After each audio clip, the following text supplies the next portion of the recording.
آگے پھر ذکر شروع ہو جاتا ہے حضرت موسیٰ علیہ السلام اور حضرت خضر علیہ السلام کا۔ یہ لفظ خضر بھی ہے اور خضر بھی ہے، یہ دو تین طریقوں سے پڑھا جاتا ہے۔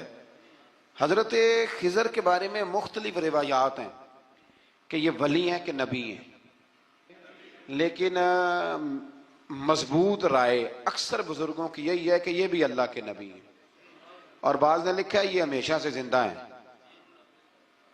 یہ دو اللہ کے نبی حضرت الیاس علیہ السلام اور حضرت خضر علیہ السلام، یہ دونوں ہر سال حج میں بھی جاتے ہیں،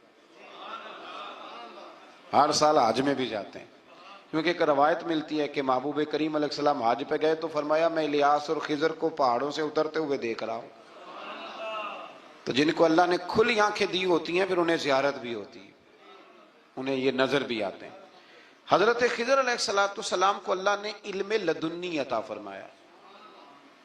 یہ علم لدنی اللہ جس کو اپنے پاس سے عطا کر دے اس کو علم لدنی کہتے ہیں۔ حضرت موسیٰ علیہ السلام ایک دن تقریر کرتے ہوئے کسی نے پوچھا کہ آپ سب سے بڑے عالم ہیں، فرمایا الحمدللہ۔ تو اللہ کریم نے فرمایا نہیں ہے موسیٰ کلیم آپ سے بڑے بڑے بھی ہیں۔ حضرت موسیٰ کلیم اللہ کے نبی ہیں، اور کیا بات ہے ان کی، اور یہ بھی اللہ کا فضل ہوا حضرت موسیٰ نے یہ بات کی، تبھی تو ہمیں اتنی شاندار حکمتوں کے پھول ملے، یہ بھی حضرت موسیٰ کا ہی کمال ہے۔ تو حضرت موسیٰ نے کہا کہ اے اللہ وہ جو مجھ سے بڑا ہے عالم ہے وہ کہاں ملے گا جس سے میں حکمت کی بات سیکھوں؟ تو فرمایا جہاں مجمع البحرین ہے نا، دو دریا ملتے ہیں، وہاں وہ ملے گا۔ حضرت موسیٰ کلیم سے اللہ نے فرمایا کہ جاؤ جہاں دو دریا ملیں گے نا وہاں تمہیں وہ شخص ملے گا۔ تو یا اللہ میں کس طرح؟ فرمایا زادرہ ساتھ لے جاؤ، کھانے پینے کا سامان۔ حضرت موسیٰ کلیم لے گئے، مچھلی بھی لے گئے۔ فرمایا یہ مچھلی جہاں تمہارے برتن سے نکل کے دریا میں داخل ہو وہاں دریا میں شگاف پڑ جائے گا، وہاں وہ تمہیں شخص ملے گا۔ حضرت موسیٰ نے اپنے خادم حضرت یوشع بن نون علیہ السلام کو بھی ساتھ لیا۔ یہ بعد میں حضرت موسیٰ علیہ السلام کے جانشین ہوئے۔ یہ دونوں سفر پہ نکل گئے، ایک جگہ پہ پہنچے جہاں پہاڑ تھا، ساتھ دریا بھی تھا، اس کے نیچے آرام کرنے لگے۔ حضرت موسیٰ کلیم سو گئے تو یوشع بن نون علیہ السلام موجود تھے، مچھلی جھٹ سے نکلی، دریا میں داخل ہو گئی، وہاں راستہ بھی بن گیا۔ اب اٹھے حضرت موسیٰ کلیم، جب اٹھے تو فرمایا چلو چلیں، تھوڑا آگے جا کے فرمایا بھوک لگ رہی ہے کھانا تو نکالو۔ انہیں یاد آیا، کہنے لگے حضور مچھلی تو دریا میں چلی گئی تھی۔ فرمایا تو نے بتایا نہیں، وہی تو ہماری منزل تھی جہاں مچھلی دریا میں گئی۔ پھر وہاں سے واپس آئے قدموں کے نشانوں پہ، وہاں پہنچے جہاں مچھلی گئی تھی، تو وہاں ایک شخص لیٹا ہوا تھا چادر لے کے۔ آپ نے سلام لی تو انہوں نے کہا وعلیکم السلام یا موسیٰ کلیم اللہ۔ تو آپ نے فرمایا آپ کون ہیں؟ فرمایا میں وہی ہوں جس کو آپ تلاش کر رہے ہیں۔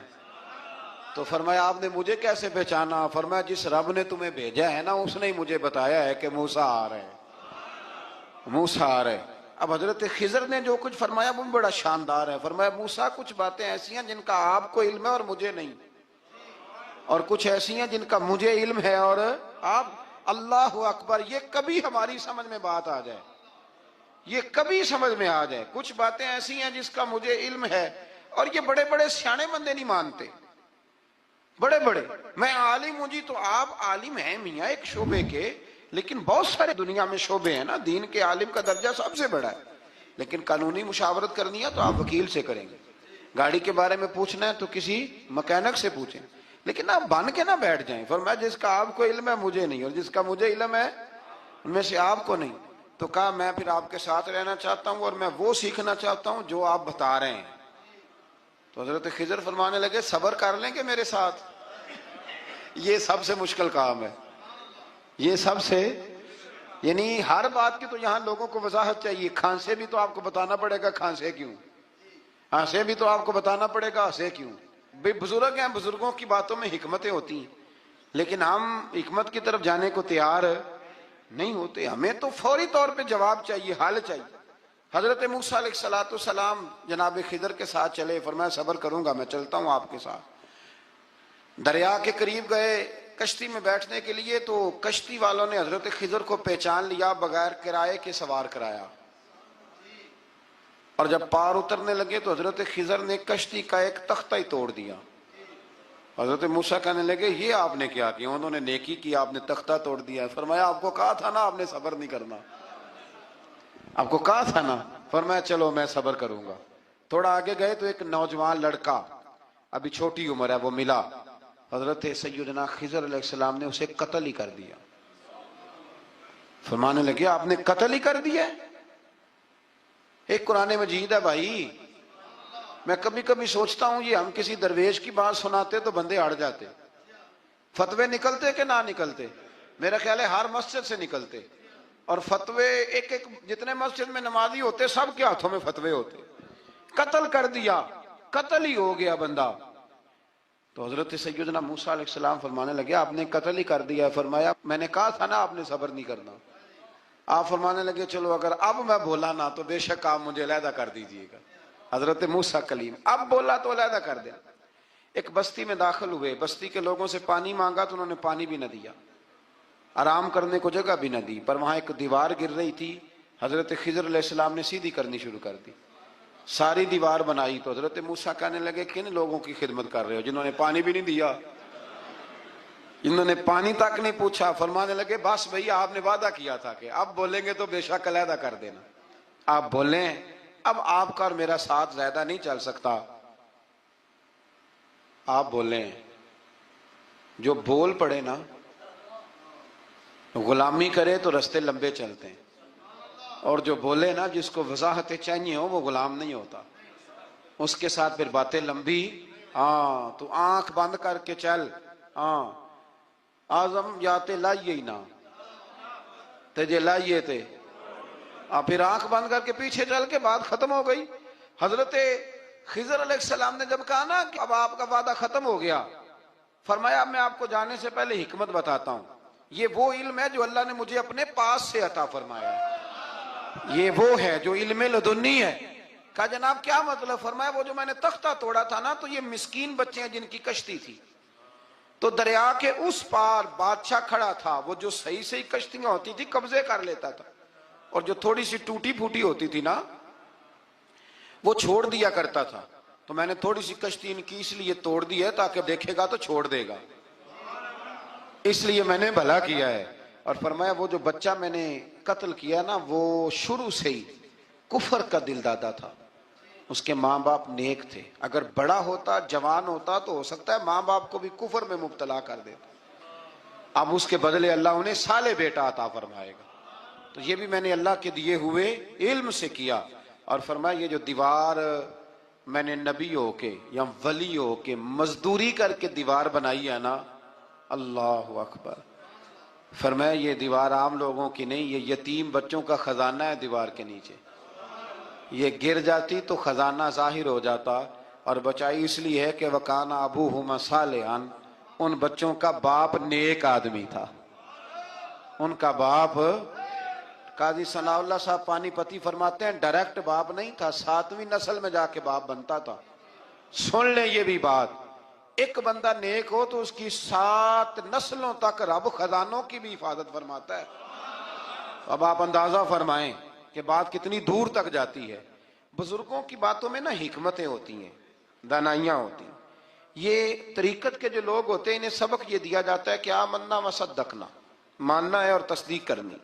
ہمارا معاملہ یہ ہے کہ یہاں وضاحت دینی پڑتی، وہ جی وہاں کیا ہوا تھا، وہ جو گاڑی آپ کے پاس ہے تو وہ کہاں سے آئی، تو وہ جو کل آپ نیا جوڑا پہن کے آئے تھے تو وہ کدھر سے آیا۔ تو جو لوگ وضاحتیں مانگتے ہیں وہ اپنے نہیں ہوتے، ان کا غلامی کا رشتہ نہیں ہوتا۔ حبیب اور ہوتا ہے، شریک اور ہوتا ہے۔ شریک وضاحتیں مانگتے ہیں، حبیب محبت کرتے ہیں۔ ہمارا آج سب سے بڑا المیہ یہ ہے، سب سے بڑا، کہ ہم کسی حکمت کے تحت کوئی بندہ اگر کوئی کام کر رہا ہے تو مجبوری ہے کہ ہمیں وہ حکمت بتائی جائے، ایسا نہ کریں۔ یہ طریقہ حضرت غوث اعظم رضی اللہ تعالیٰ عنہ، حضور غوث پاک رضی اللہ تعالیٰ عنہ کو ایک شخص ملنے آ گیا، ملا علی قاری نے لکھا ہے، آپ کے ایک مرید نے کہا چل میرے پیر سے ملنے، کہنے لگا میں نہیں جاتا ملنے کسی پیر شیر سے، کہا نہیں آؤ تو صحیح۔ وہ آیا نا تو اس نے دیکھا کہ 50 گھوڑے عربی نسل کے کھڑے ہیں غوث پاک کے دروازے، موٹے تازے چوڑے عربی نسل کے گھوڑے۔ اس کے دل میں خیال آیا، کہنے لگا یار سواری کے لیے اگر رکھے ہیں تو ایک بھی کافی تھا، 50 کی کیا ضرورت تھی۔ اللہ اکبر، اب واقعی 50 کھڑے تھے، مرید کے پاس جواب ہی کوئی نہیں تھا، کہنے لگا یار پتہ مجھے بھی کوئی نہیں، لیکن حضرت صاحب نے رکھے ہیں تو حکمت ضرور کوئی ہوگی، حکمت ضرور کوئی، اس کی کوئی حکمت ہوگی۔ اللہ اکبر۔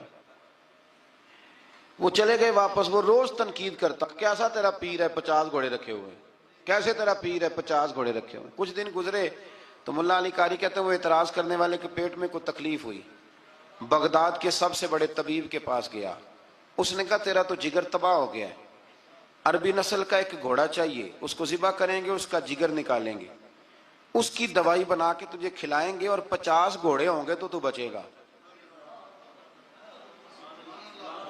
اب پریشان ہو گیا، کہنے لگا گھوڑے ہیں تو صحیح، پر جو میں حال کر رہا ہوں گا گھوڑے تو نہیں ملیں گے، میرا تو جوتوں والا کام ہے، وہ شاید مل جائیں۔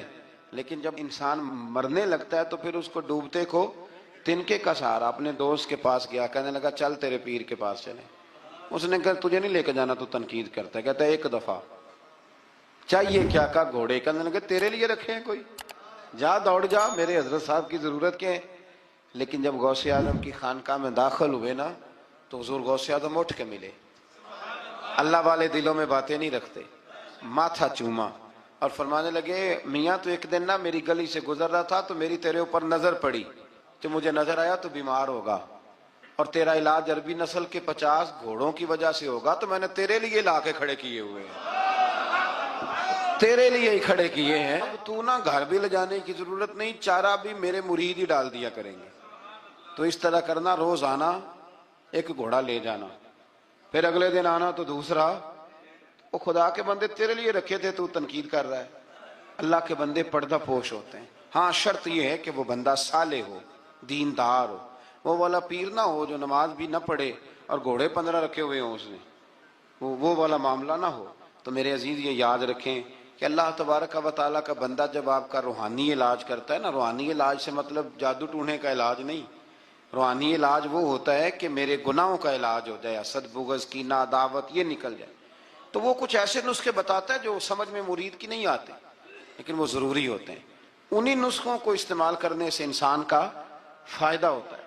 جی کرنے والے لوگ ہمیشہ کامیاب رہتے ہیں، وہ ماں باپ کے آگے کریں، استاد کے آگے کریں، شیخ کے آگے کریں، اور جن کو وضاحتوں کی ضرورت ہوتی ہے، ہاں ایک شرعی بات ضرور ہے، وہ ضرور سن لیں۔ اگر آپ کو کہیں کچھ شرعی قباحت نظر آئے جو قرآن و سنت سے ٹکراتی ہو تو وہ آپ پر فرض ہے آپ اپنے مرشد سے پوچھیں۔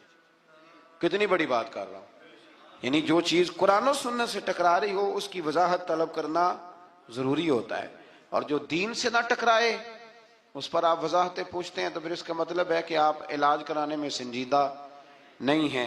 آیت نمبر 12 میں بتایا کہ ہم نے نظام لیل و نہار کو اپنی قدرت کی 2 نشانیوں، اور ہم نے دن کو روشن بنایا تاکہ تم اپنے رب کا فضل تلاش کرو اور سالوں کی گنتی اور حساب کو جان لو۔ آیت نمبر 13 سے بتایا کہ ہم نے ہر انسان کا اعمال نامہ اس کے گلے میں لٹکا دیا ہے، یعنی اللہ کی قضاء و قدرت میں جو طے ہے وہ ہو کے رہے گا، اور قیامت کے دن یہ اعمال نامہ ایک کھلی ہوئی کتاب میں صورت میں ہوگا۔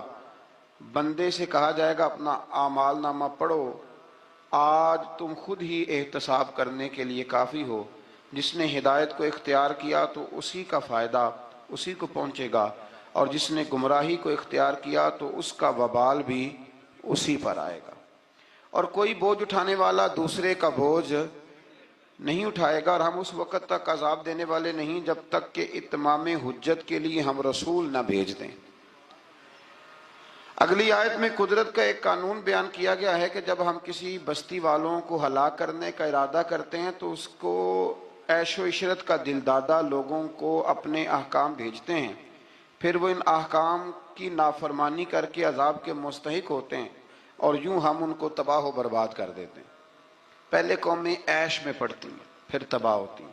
اللہ تعالیٰ اپنے محبوب کی غلامی والی زندگی عطا فرمائے۔ اللہ آیت نمبر 18 میں فرمایا کہ جو صرف دنیا کے فائدے کا طلبگار ہو تو ہم اس کو اس دنیا میں جتنا چاہیں دے دیتے ہیں، اور پھر اس کا انجام جہنم ہوتا ہے۔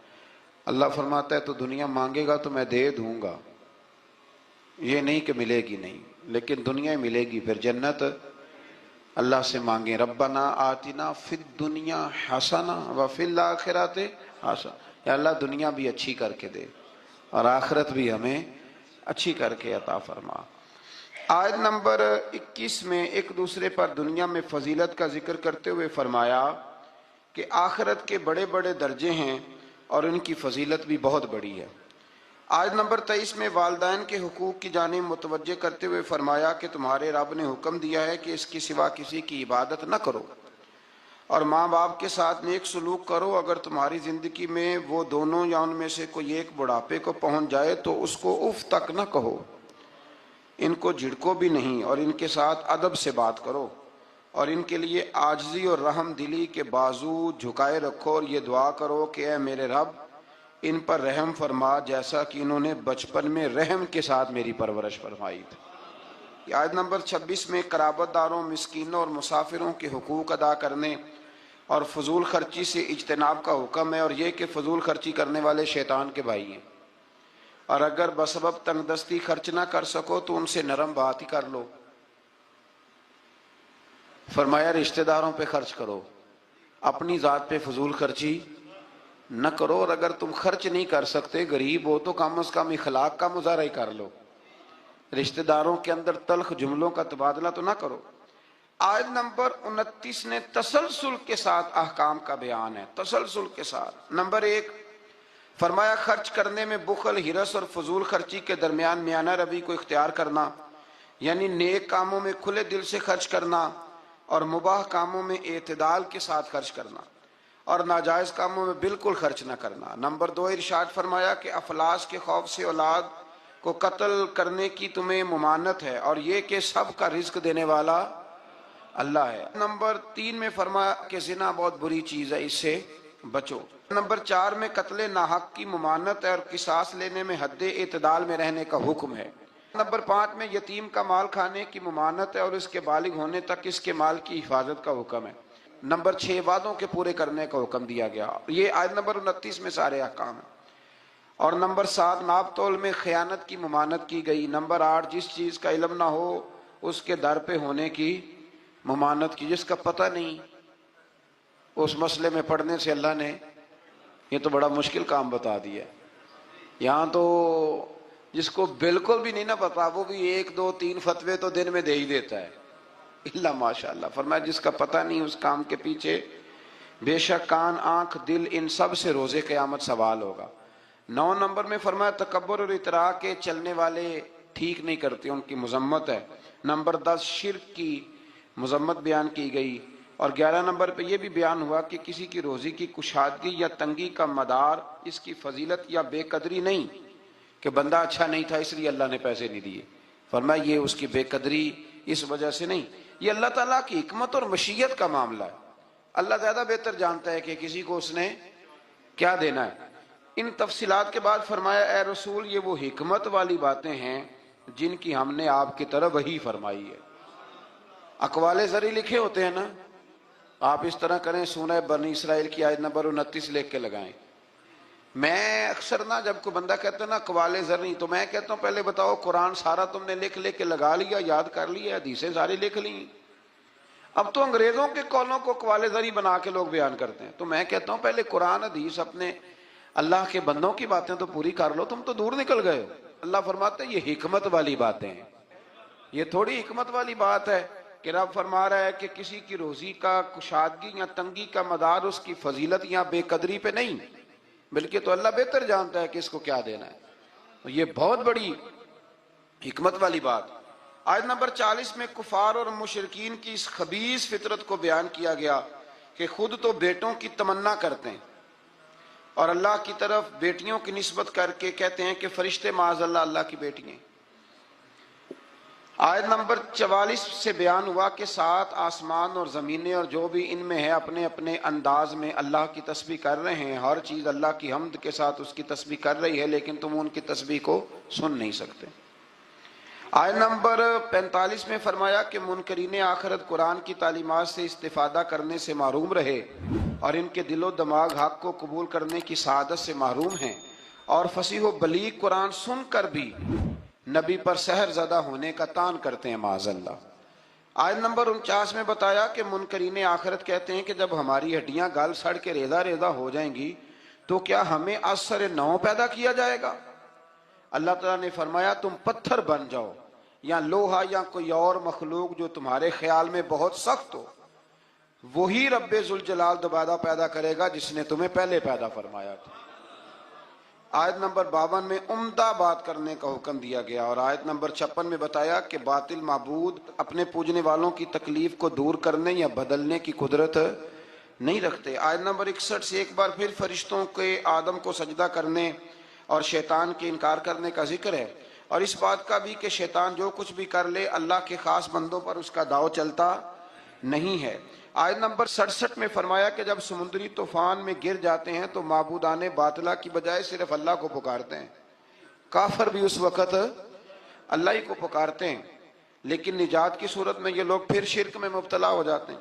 آیت نمبر 68 میں مشرکوں کو متنبہ کیا گیا کہ اگر ان پر کوئی آفت آ گئی یا انہیں خشک سرزمین میں کہیں دنسا دیا گیا یا کسی اور مصیبت میں مبتلا کیا گیا تو اللہ کے سوا کوئی نجات دینے والا نہیں ہے۔ آیت نمبر 70 میں بنی آدم کی عزت اور کرامت کا ذکر ہے کہ اللہ نے بنی آدم کو اپنی مخلوقات میں بہت سو پر فضیلت عطا فرمائی ہے۔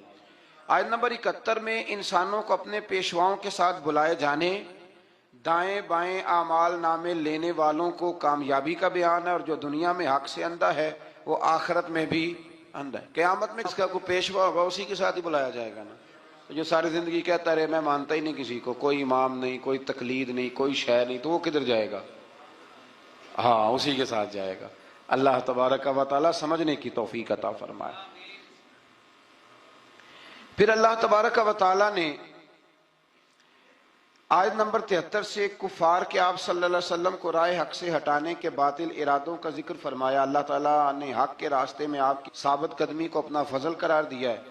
آپ کو جزیرہ عرب سے نکالنے کی کفار کی سازش کا ذکر کرتے ہوئے فرمایا کہ وہ ایسا کرنے میں کامیاب ہو بھی جائیں تو برے انجام سے بچ سکتے نہیں۔ اشارتاً 5 نمازوں کا حکم فرمایا، فجر کی فضیلت کا بیان کیا، نماز تہجد کی ترغیب، اور رسول اللہ صلی اللہ علیہ وسلم کے لیے مقام محمود جو مقام شفاعت کبریٰ ہے، جہاں کھڑے ہو کے رسول پاک امت کی سفارش فرمائیں، عطا کیے جانے کا بیان ہے۔ آیت نمبر 81 سے حق کی آمد اور باطل کے نیست و نابود ہونے کا بیان ہے، اور یہ کہ قرآن میں اہل ایمان کے لیے شفا بھی ہے اور رحمت بھی ہے۔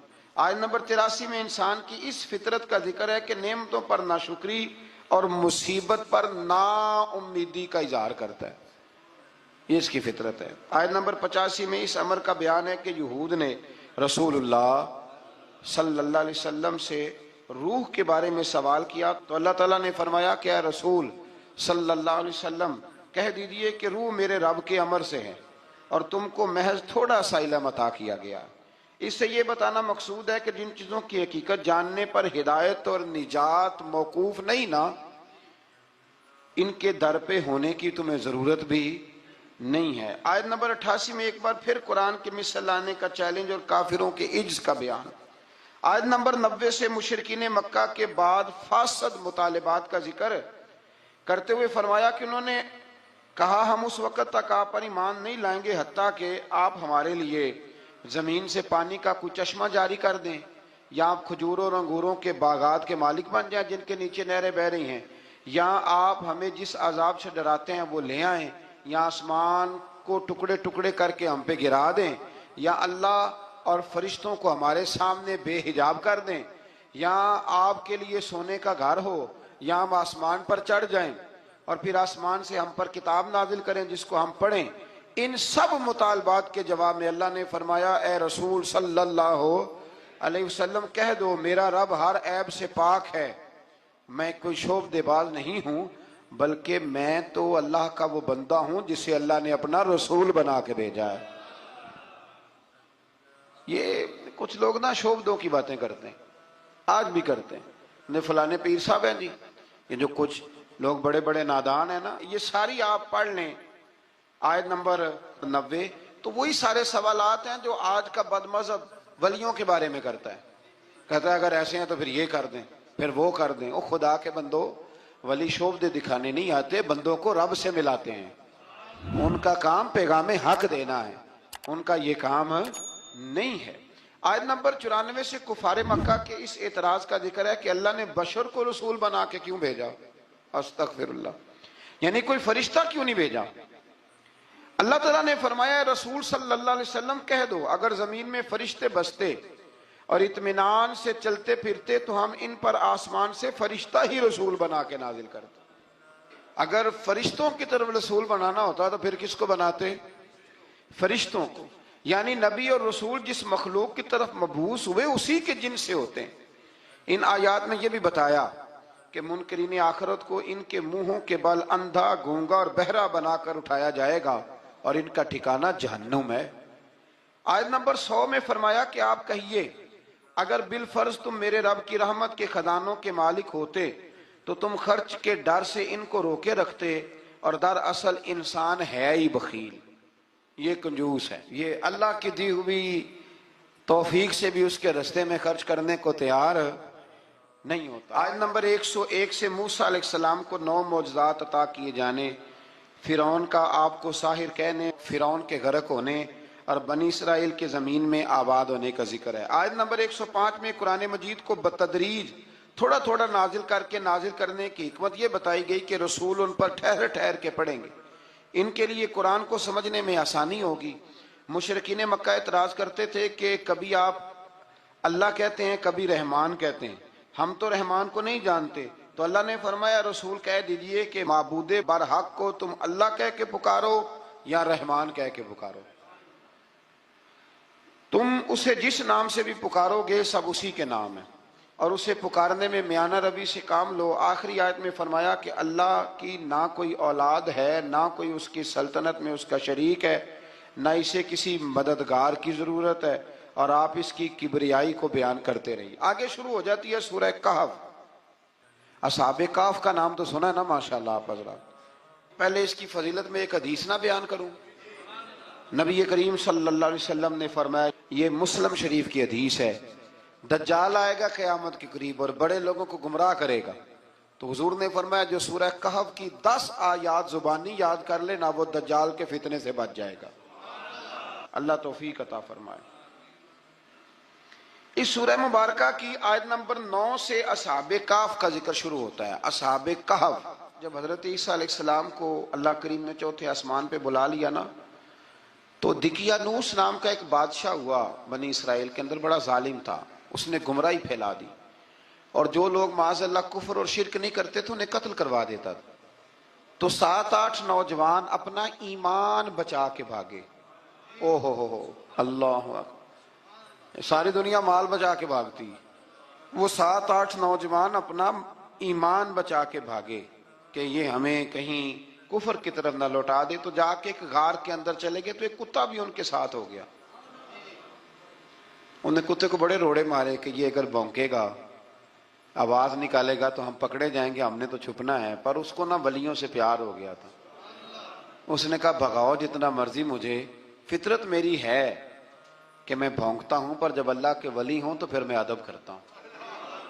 یہ قرآنی واقعہ ہے۔ اچھا، یہ عین وہ واقعہ ہے قرآن مجید کا کہ جو بہت ساری چیزوں پر ویسے ہی نص ہے اور بہت ساری زبانیں ویسے ہی گنگ ہو جاتی۔ تو وہ 6-7 لوگ تھے، وہ چلے گئے غار کے اندر، جا کے انہوں نے پناہ لے لی۔ بادشاہ کو پتہ چل گیا کہ غار کے اندر ہے۔ اچھا، اللہ کی قدرت، جیسے ہی داخل ہوئے انہیں نیند آ گئی، یہ سو گئے۔ اور قرآن مجید کہتا ہے، قرآن مجید کے یہ لفظ ہیں کہ کتا غار کے منہ پر بازو پھیلا کے بیٹھ گیا، گویا اپنے مالکوں کی خدمت کر رہا ہے۔ اب میاں صاحب کی ایک بات کر لیں درمیان میں۔ میاں صاحب فرماتے ہیں جنہ تنا وچ عشق نہ رچیا، کتے ہونا تھی چنگے، اور چلو مالک دے کر راکھی کر دے، صابر بھوکے ننگے۔ یہ دیکھو نا کہ اتنا تو ان کے اندر بھی کمال ہے، اپنے نا دونوں بازو پھیلا کے، کتا بھی غار پہ بیٹھ گیا۔ ان کو نیند آ گئی، بادشاہ نے پتہ کرایا کہاں بھاگ کے گئے، تو کہا وہ غار کے اندر ہیں۔ بادشاہ کہنے لگا کہ ان کی سزا یہ ہے کہ ایک دیوار چن دو غار کے منہ میں، غار کوئی بند کر دو۔ جس بندے کی ڈیوٹی لگائی نا غار چننے کی، بندہ بڑا نیک تھا، اس کو دیوار بنانے کا ذمہ دیا، اس نے نا دیوار بھی بنائی اور ایک تختی پہ نا سب کے نام لکھے، اور وہ تختی ایک صندوق میں رکھ کے وہاں بند کر دی، اور اسی طرح کی ایک تختی اس کے نیچے لکھا کہ ایک تختی ان کے ناموں کی نا میں مال خزانہ میں بھی بند کر رہا ہوں۔ اللہ تبارک و تعالیٰ کی قدرت کے بعد مفسرین نے لکھا ہے وہ 100 سال تک سوئے رہے، اور بعض نے لکھا ہے کہ 300 سال تک سوئے رہے۔ 300 سال کے بعد اس طرح ہوا کہ حکومتیں بدل گئیں۔ بیدروس نام کا ایک بادشاہ آ گیا، وہ بڑا نیک دل تھا، اس نے ہر طرف حضرت عیسیٰ علیہ السلام کی شریعت کا پھر سے نعرہ بلند کیا۔ اب نہ کچھ لوگ ایسے تھے جو منکر ہو گئے تھے کہ مرنے کے بعد دوبارہ کیسے اٹھیں گے۔ بادشاہ ایک دن اجرے میں گیا، جا کے دعا مانگی، یا اللہ کوئی ایسی بات دکھا جس سے لوگوں کا ایمان پکا ہو جائے۔ اس طرح کے بھی بادشاہ ہوا کرتے تھے۔ تو رب کریم نے کہا میں نے تو پہلے ایک راز چھپا کے رکھا ہوا ہے، کھول دیتے ہیں۔ اس نے دعا مانگی، اور ادھر کیا معاملہ ہوا، ایک چرواہا بکریاں چرانے والا وہاں سے گزرا۔ اس نے سوچا یہ دیوار ہے، اگر اس کا منہ کھول لوں نا کبھی تو میری بکریاں یہاں تھوڑا سا دھوپ کے اندر سستا لیا کریں گی۔ اس چرواہے نے کیا کیا کہ اس نے وہ دیوار گرائی تاکہ میری بکریاں اندر جایا کریں۔ وہ دیوار گرائی تو اس نے اندر 6-7 لوگ سوئے ہوئے دیکھے، اور کتا بھی سویا ہوا دیکھا۔ اللہ تبارک و تعالیٰ اپنی قدرت سے، اپنے فضل سے ان کی کروٹیں بھی بدلتا رہا۔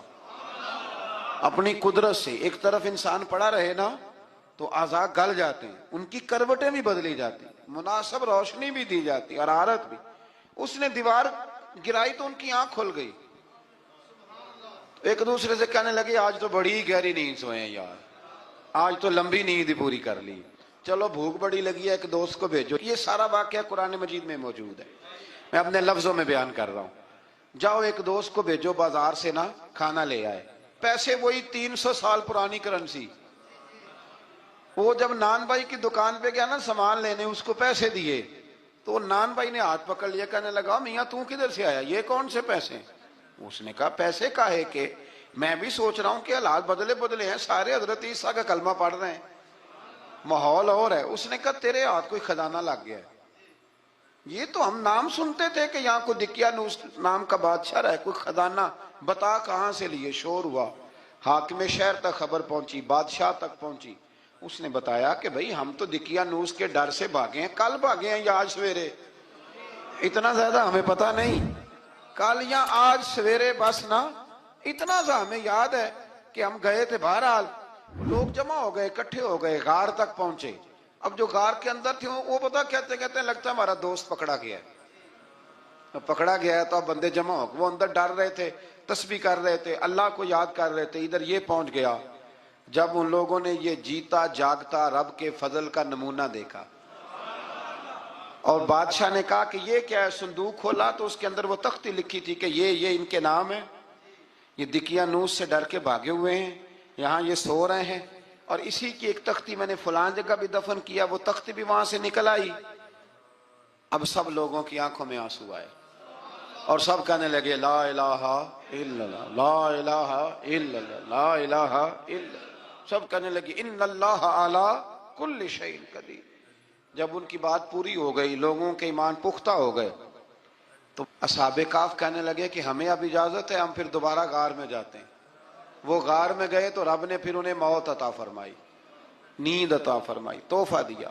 بادشاہ نے پھر اس کے آگے دیوار بنائی، اور وہاں بادشاہ نے ایک مسجد تعمیر کرا دی، لوگ زیارت کرنے جاتے۔ یہ اصحاب کہف کا ذکر ہے۔ اب یہاں ہمارے مفسرین نے لکھا ہے کہ وہ جو کتا تھا نا وہ بھی ساتھ ہی تھا۔ اللہ قیامت والے دن اسے انسانی، یا تو انسانی شکل ملے گی، یا جیسے رب کا فضل ہوگا رب کریم اسے بھی جنت عطا فرمائے گا۔ اس نے تبلیغ کی، دین کی، اس نے کیا کیا؟ تبلیغ کی، نمازیں پڑھی، روزے رکھے، حج کیا، 10 ہوتے صحیح اس کیتا کی۔ اسی آنکھیں نا خدا کے فضل سے ہم پر ہے سایہ غوث اعظم کا، ہمیں دونوں جہاں میں ہے سہارا غوث اعظم کا۔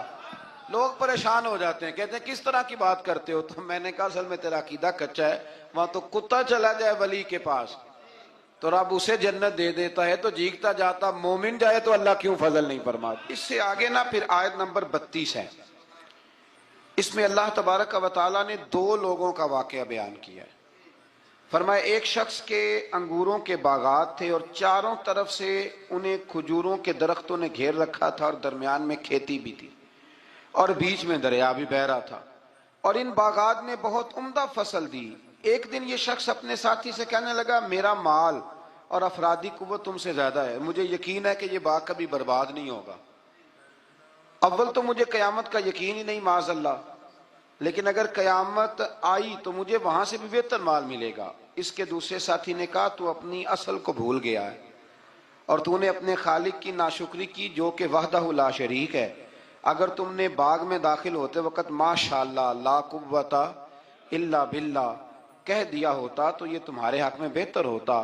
اگرچہ مال اور اولاد میں تم سے کم ہوں، لیکن میرا ایمان یہ ہے کہ اللہ تعالیٰ مجھے اس سے بہتر نعمت عطا کرے گا، اور آسمان سے کوئی آفت آئی اور تمہارا باغ تباہ و برباد ہو جائے گا، یا اگر اس کا پانی زمین میں دھس گیا تو پھر تم اسے تلاش نہ کر پاؤ گے، بالآخر اس شخص کا باغ برباد ہو گیا۔